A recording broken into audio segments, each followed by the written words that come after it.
Aurten ere, bigarrenez, Udako Euskal Unibertsitatea, Jakin eta Usurbilgo udala batera arituko gara, ikastaro mamitsu baten antolakuntzan.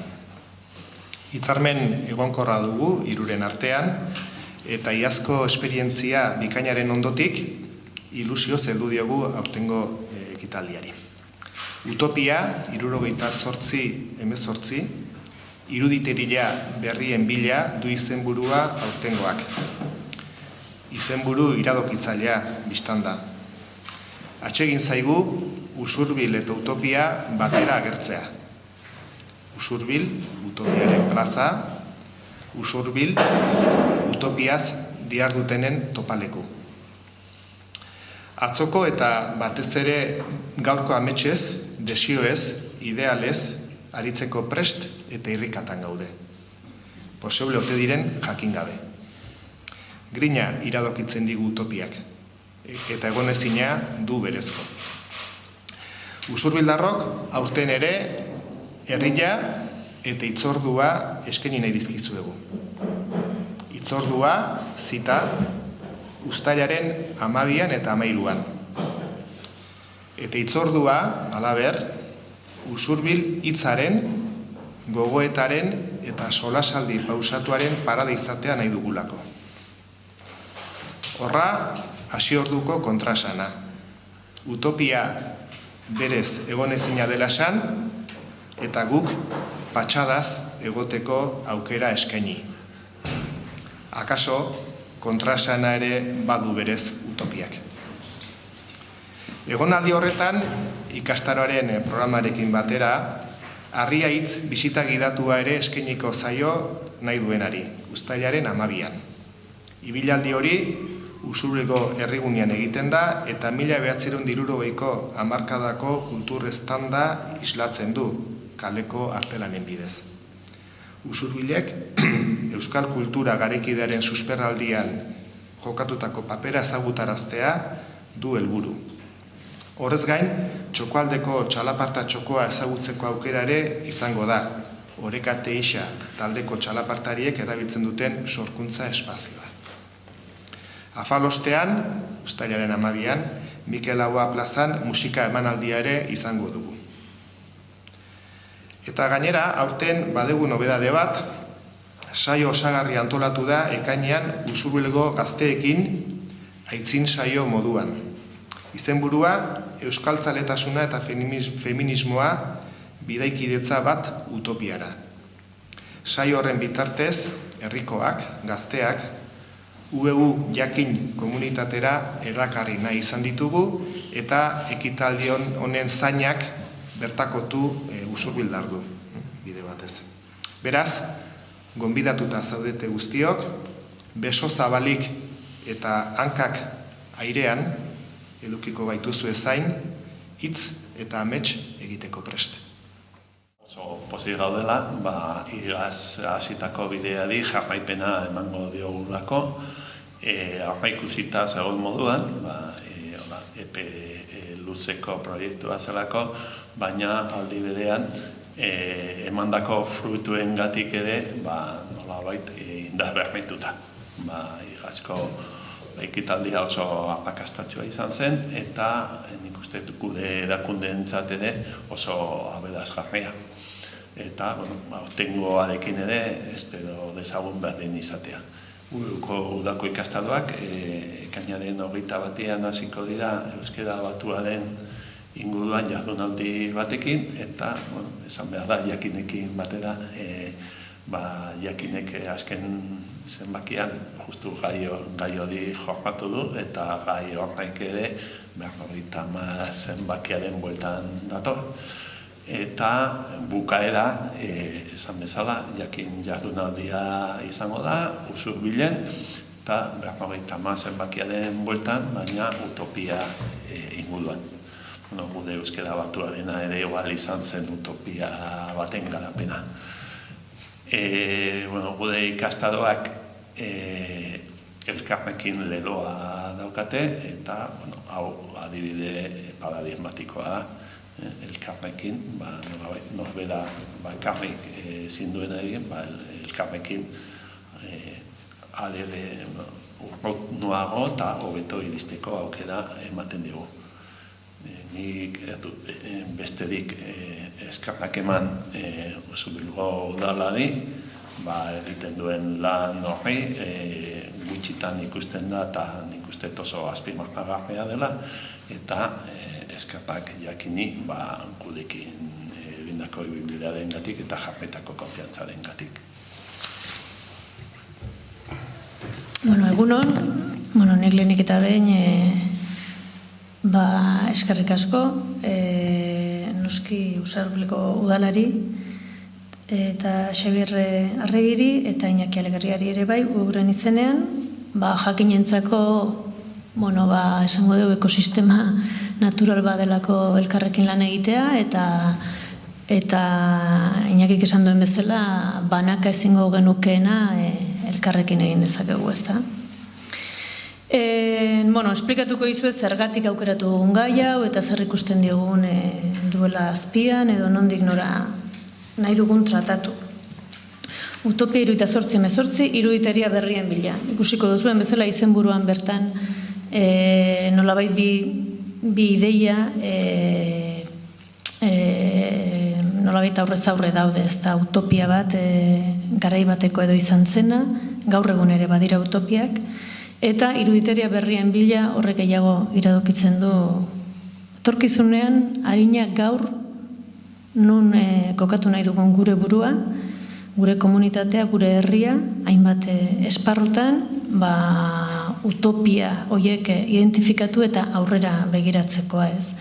Honekin esan nahi dizuedana, ez dela izango ikastaro nostalgiko bat. Ez dugu hori egin nahi izan, baizik eta orduan, ez bakarrik 78an, baizik 10 urte lehenago eta kasi esango genuke hainbeste urte ondoren, 78tik ondoren, hor sortzen den mundu berri bat bereziki Euskal Herrian eta bere ezaugarri propioekin, noraino iritsi garen bai ikusi, baina baita ere, eta gaur nun daude utopia horiek, ez da?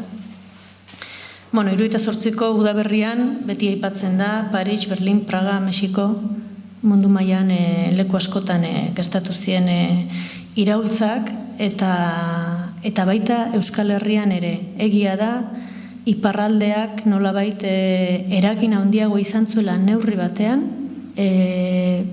Parisen gertatu zen arena bereziki eragina izan zuen iparraldeko jende dexente Parisera joan azelako, edo errexago zutelako joatea. Hegoaldekoak ere bai, baina seguraski Euskal Herrian esango bagenu 78 hori zer izan zen, hor sortu zen utopia gogo berri bat, edo beste modu batea esan da, politika beste modu batera egin daitekela. Zabaldu zuen ideia orokor hori, Euskal Herrian, Hego Euskal Herrian, bereziki frankismopean, ezaugarri propioak hartu zituen, ez? Eta bakarrik gogoratzeko Xabierrek esan du Usurbilen paseo bat ematen duzutan ikusten duzu pixka bat, ez da 78 horren azpian sortu zen kultur mugimenduaren isla antxe bertan dau kaleetan zehar, ez dauden muralekin 78, 75, epe hori hartuta ez. Hain zuzen 78an lehertzen dira eta gerora 50 urtera nolabait beti behar dugu data bat ospakizunak egiteko, baina epea esan bezala beti da zabalagoa, ez lehenagotik datoz gauzak, ez? Eta Euskal Herrian gauza asko gertatu ziren, behar bada Frantzian eta Alemanian eta Pragan eta Mexikon aina ez da. Hor abiatzen da 56tik aurrera euskal kulturaren berpizkunde bat, bereziki kulturala besteak beste politikarik egiterik ez dagoelako momentu horretan hegoaldean, eta hor ditugu ikastolen mugimendua, helduen alfabetatzea, kantagintza berria, literaturaren modernotzea, euskara batua, jakina, hizkuntzaren gaineko pentsamendu berri bat, abertzaletasunaren berdefinizio bat, sekularizazio prozesu bizkor eta ikaragarri bat, eta sortzen da, 78an Txabi Etxebarrieta hiltzen dute eta horren ondorioz lehen aldiz eta armatu egiten da, urte batzuk geroago Burgosko epaiketa dator, langileen mobilizazioak 70-tik aurrera ikaragarriak dira Euskal Herrian, Lemoizko zentral nuklearraren aurkako borroka ere 72an hasten da, hamarkada osoan iraungo duena, feminismo abertzalea sortzen da, lehenengo aldiz, eta hau iparraldean sortzen da, 74an Euskal emakumeak beren askatasunaren alde mugimenduarekin. Debate handi bat ematen da garai horretan, Euskal Herriak bere oinarriak nun jarri beharko lituzken, etorkizuneko Euskal Herriak abertzaletasunaren barneko debate batean, ote den langile klasearen edo langilegoaren oinarria izan behar duen nagusi, edota hizkuntza eta komunitatea ulertzeko modu bat, behar bada hobedanak aipatzen ditugu, garai hartan gertatu zirenak, eta 50 urte geroago, debate hauetako asko hemen daude, eta eskuartean ditugu berriro. Orduan, eta hau, zeurenik, Frantziatik eta Parisetik etorri zaigun ideia bat, lehen esan dut, politika beste modu batera egin daiteke. Alegia, utopiak beste batzuk izan daitezke, mundua beste modu batera antolatu liteke ez. Hori izan zen nolabait ideia nagusia. Gerora, hortik gaur egunera ze gertatu den, segurasko gauza asko. Eta behar bada, orduan aldarrikatu ziren gauza asko dagoeneko ez aldarrikatzen, eta beste eremu batzutan berriro hasi gara horieke aldarrikatzen. Sortzen da baita ere garai horretan, bereziki pentsalari frantsesekin ideia bat. Utopia ez da nolabait urruti daun leku bat, eta nolabait gauza ezina den hori. Dagoeneko hasten dira esaten, agian gauza ezina da. Baina utopiak izan behar du kritikoa eta izan behar du bere bidean eraldatzailea. Eta izan behar du egingo duena. Ez da hain garrantzitsua helmuga, badela, baizik eta bidean. Alegia, ezin lortuak, pentsatzea ezin lortua delak, ez diezagun gu geldi edukiarazi. Hori da, nolabait 78ko Parisek dakarren idea hori, eta bertako bereziki ikasle mugimenduak, eta gero langile mugimenduakin batera, sortzen dute, behar bada, hilabete lehenago pentsa ezina zen gauza bat, diskurso berri bat, mundu berri bat irudikatzeko abagunea sortzen dute. Hori da utopia, guk horrela hartzen dugu utopia. Alegia, handago, baina gauzatu liteke, eta gauzatzeko bidean urratsak eman behar dira. Ikastaronetan horregatik jartzen dugu iruditeria berrien bila, ez da. Utopia bat da posible denaren hori hausten duen ideia, ez da. Gaur egun zer da posible hemen, iruditeria berriek nolabait zartatu egiten dute posible dena eta utopia berriak sortzen dituzte. Guk ikastaroan honetaz guztiaz hitz egingo dugu, baina galdetu digu gure buruari, gaur egun zeintzu dira utopiak, zentzu horretan, alegia, zeintzu dira borrokaguneak, edo nun ari da jendea borrokatzen, edo zer dago zalantzan, agian orain dela 10 urte diskursoan etzeuden ze elementu daude, ez da. Guk bi aipatu ditugu, edo hartuko ditugu gogo eta gai. Bat, zaintzaren utopia deitu dioguna, eta bigarrena utopia sozioekologikoa. Zergatik zaintzaren utopia? Zaintzaren kontzeptua feminismoak berrikustera ekarri duen kontzeptua da, kontzeptu oso importante bat, eta momentu honetan Euskal Herrian bere iruditeria berri hori, berri edo zar, baina beste iruditeri bat nolabait jartzen ari dena eztabaidan, ez da. Alegia eremu pribatutik aterako dugun, edo atera beharko litzateken zerbait da zaintza, eta zaintza da gizarte osoari dagokion kontu bat, ez da.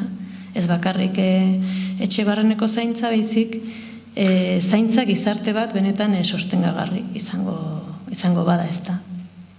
Zaintzaren inguruan debatea oso interesgarria da, ze zaintza berak nolabait debate politikoaren erdian jartzeak, edo pentsatzeak zaintza erdian jarrita gizartea beste modu batea antolatu ahal izango dugula, badu bere arriskua. Eta bere arriskua da nolabait are eta feminitateari edo emakumetasunari are eta lotuago uzteko arriskua, ez da, hori sarritan gertatzen dana.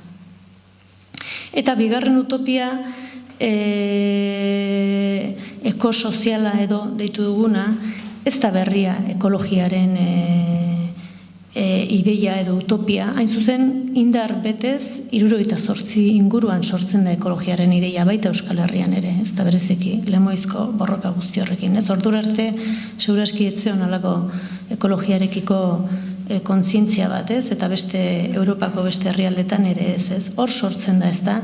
Gero egiten du garapen handi bat ekologiaren pentsamendu osoak, eta nolabait jasangarritasunetik, dagoeneko jasangarritasun hitza baztertuta dagoen hitz bada, edo neurri batean prostituitu eta ere bai, eta gaur egun gehiago hitz egiten da transizioaz, ez da? Eta lotuta gaineraz, ekologia beti justizia sozialeko arazoi, gaur egun. Zail da gaur egun ekologia hutsez hitz egitea, hitzein gabe gertatzen da, etorkinekin gertatzen da, esklusio sozialen muturrean daudenekin, nolabait zaintzaren beste alderdi bat, ez da.